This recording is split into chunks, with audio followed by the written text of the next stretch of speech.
right, here we go. Hi, I'm Tristan. This is Thinking About Politics, and today we're thinking about freedom of speech and the liberty of thought.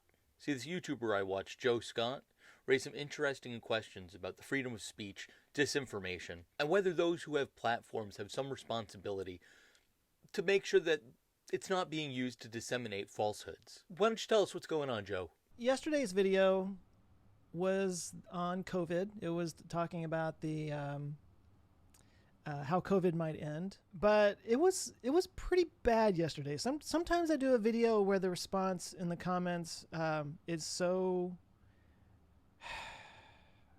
frustrating that it's debilitating, and that's kind of what yesterday was. I did block some people, but I didn't really drop the ban hammer. And it started this debate in my head over blocking people. Like, what is the acceptable level of blocking? Where do you draw the line on what should be blocked and what shouldn't? Well, you know, Joe, your video got us thinking about an essay called On Liberty, written by John Stuart Mill, specifically Chapter 2, on the liberty of thought and discussion. Whether Joe knows it or not, he and John Stuart Mill were asking a lot of the same questions. And Joe, since you asked for feedback, I genuinely want to know what you guys think. here you go. Don't blame us. You asked for it, man.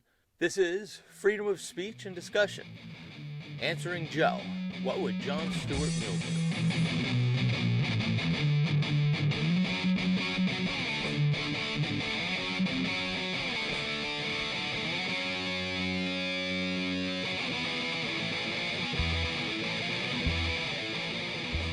So if you don't know Joe Scott, he hosts a few channels on YouTube, including Answers with Joe, which I think is his main one, and TMI. This video appeared on that second channel back on August 19th in 2020. A little backstory here. Joe had earlier posted a video about the coronavirus and how the pandemic might end. And, hey, look, Joe's no amateur. He is certainly not whining about, mean comments. That's just part of the gig here. But this COVID video, link in the description below. And its response was something different.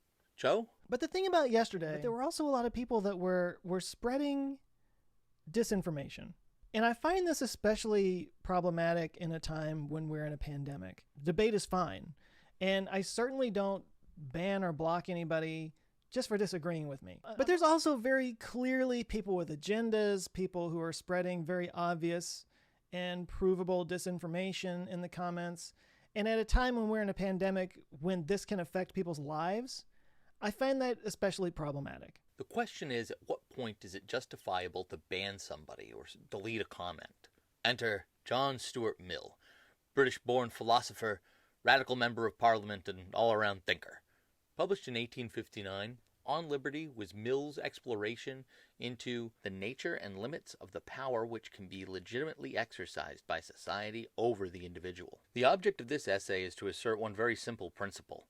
That principle is that the sole end for which mankind are warranted, individually or collectively, in interfering with the liberty of action of any of their number, is self-preservation. That the only purpose for which power can rightfully be exercised over any member of a civilized community, against his will, is to prevent harm to others.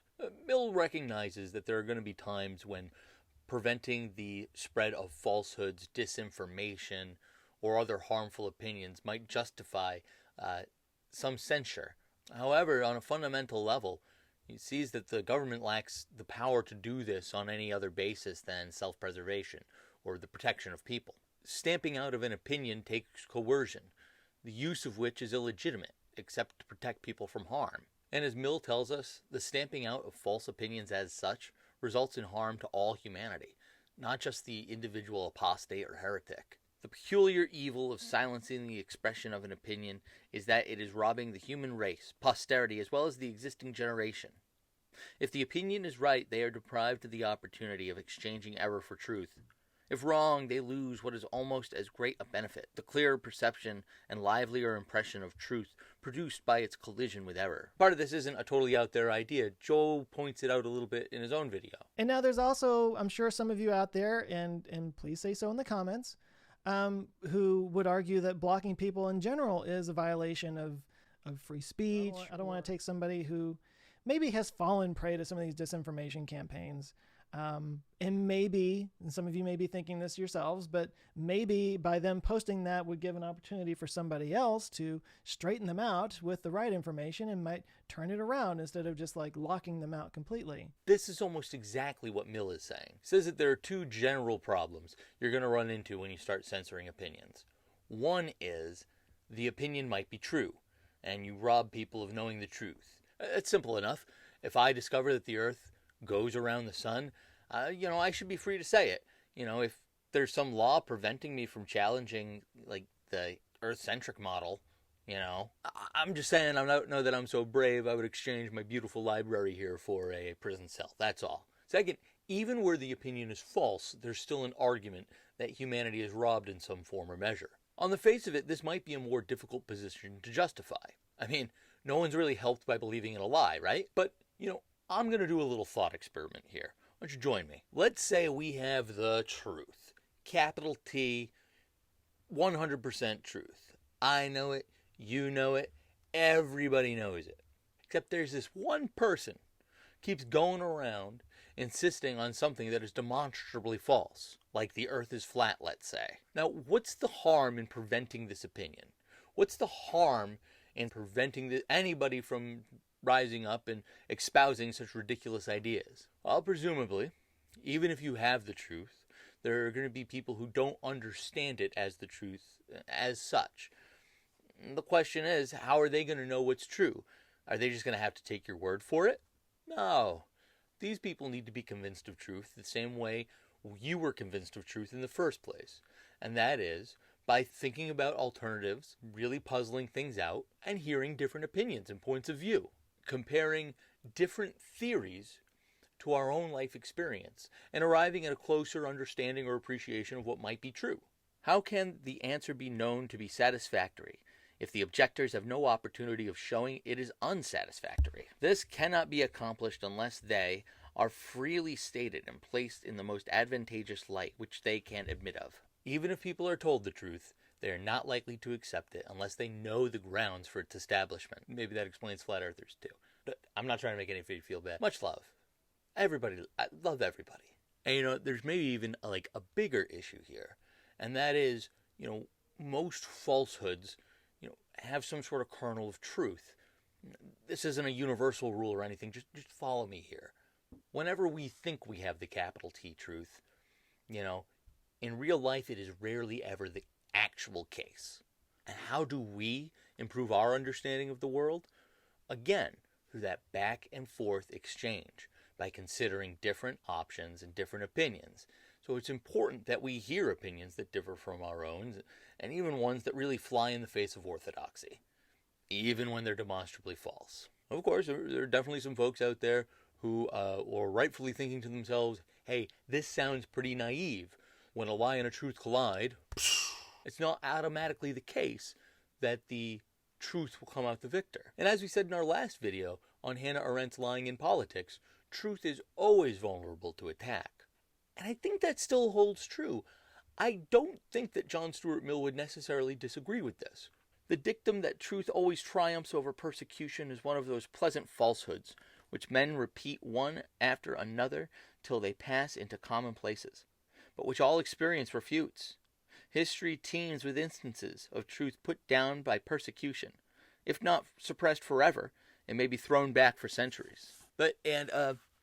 Here's the part I found really insightful. Truth still remains true, even when people deny it, even when people reject it. You can deny facts, but facts remain facts nonetheless. The real advantage which truth has consists in this, that when an opinion is true, it may be extinguished once, twice, or many times, but in the course of ages there will generally be found persons to rediscover it, until some one of its reappearances falls on a time when, from favorable circumstances, it escapes persecution until it has made such head as to withstand all subsequent attempts to suppress it. The Pythagorean theorem is true. It just works. The square of the hypotenuse is going to equal the square of the other two sides. You can shred every math book. You can burn all geometry enthusiasts at the stake. You can forbid, under penalty of death, any mention of right triangles. it doesn't matter. Human institutions being what they are, whatever regime is enforcing this crazy thing, it'll eventually fall or change. And when it does, people are still going to be capable of recognizing that truth. And it doesn't matter how long it takes, it will remain true.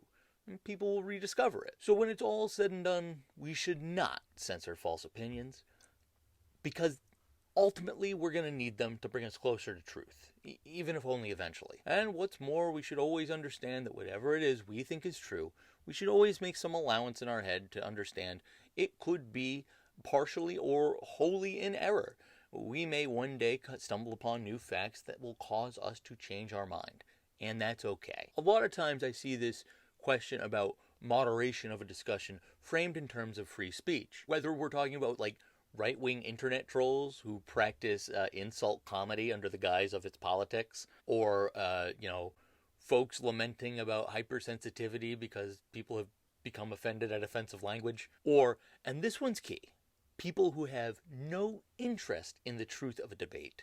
They only exist to sow confusion and chaos, which they seek to profit from somehow. Them piggies gonna squeal free speech louder than anybody else. But it's important to note that Mill's entire discussion is predicated on the idea of good faith actors in a debate or a discussion. I mean, do these rules apply if you're dealing with people who sincerely just want to keep you from really knowing what's going on? Can you really apply these rules if you're debating somebody who wants to resolve whatever difference you have through violence and no other means? It's clear that Mill has this real faith that people in power are going to be able to engage in good faith debates and work out their disagreements. But even he recognizes that there are evils. He calls them that. He says, like, engaging in sophistry, making the weaker argument the stronger sort of on purpose, just because. Or a straw man argument. That's when you try to pretend the other side is something that they're not. Like when you try to tag all Democrats as socialists or something like that. That's a straw man argument. These are real evils and corrosive to discussion, but they are difficult to police. How do you know somebody's engaging in these tactics and they aren't just ignorant? And that's Mill saying it, not me. I don't think you're ignorant. The absolute worst of these evils, according to Mill, is to stigmatize the people you disagree with as evil or bad people just because they disagree with you on a question. What Mill is talking about here is unmeasured vituperation, or abusive language. This is probably familiar to anybody studying early 21st century American politics. Mill makes a couple quick observations I think we should look at. First is that of all conduct, of all speech, the one Mill would find most worthy of official condemnation is this kind of demonization of people you disagree with. But his main worry is really about people in power employing this, because their opinion can have a coercive effect to the public as a whole. It'll stop people from considering an idea when really, we got to give ideas fair hearings. The whole public could be turned against something without much of a rational basis. Curiously, he talks about how those in the minority cannot use this kind of abusive attack because, one, they'll make themselves vulnerable to attack, and two, they need to be sort of sweet as pie to convince people to come to their side so they can go into the majority. And again, I think that works only with, democratic or democratic-ish regimes. But even here, Mill warns us that governments really don't have a legitimate power to suppress speech as such. Again, absent that need to protect someone or something. My conclusion I'm drawing is that protection of our speech has to be a social duty. There are social rules that go with discussions, and they have to be observed. This etiquette is not a matter of being stuffy or being sort of a square, although I am both. But we have to have these rules in order to get anywhere in these discussions. Joe, the fact that you're doing what you can to combat against unmeasured vituperation is just you carrying forward your social duty. And good on you for it. The liberty of thought and discussion does not require us to allow misconduct or misstatement or lies to go unchallenged. And you are not policing ideas so much as harmful conduct. And your living room rules seem like a decent way to keep anybody from going over the edge and censoring an opinion. My general policy when it comes to blocking people anymore. Generally, I try to employ living room rules in my comments as much as possible. And my living room rule has always been, if you were in my living room, would I want to kick you out? You know, bad. It's not just somebody that has an opinion that other people don't like. It maybe not even somebody that has started some shit with somebody. You know, it's usually somebody that's like disrupting the fun so much that you feel like you're not being responsible unless you remove this element from the situation. You know, Mill asks us all to condemn forcefully those who engage in lack of candor, dishonesty, sort of doublespeak, especially when they're on our side. And when we find that someone on the other side is behaving in that manner, it's on us not to tag everyone on the other side with that vice. We are doing the same sin if we engage in that kind of behavior. Mill tells us to give merited honor to everyone, whatever opinion he may hold, who has the calmness to see and honesty to state what his opponents and their opinions really are, exaggerating nothing to their discredit, keeping nothing back which tells or can be supposed to tell in their favor. That's something we really need to remember. So for what it's worth, Joe, you asked for feedback. There's my feedback. You're not deleting comments or booting people just because you disagree with them. You know, your living room rules are a way to keep our discussion productive and make sure that we're all trying to actually figure out the world and not just trying to make a dime off of people in the confusion. For me, I think it's important to take people at face value, even if they may be sort of dishonest actors, and to really consider the opinion honestly until you really have sort of proof that they're full of malarkey.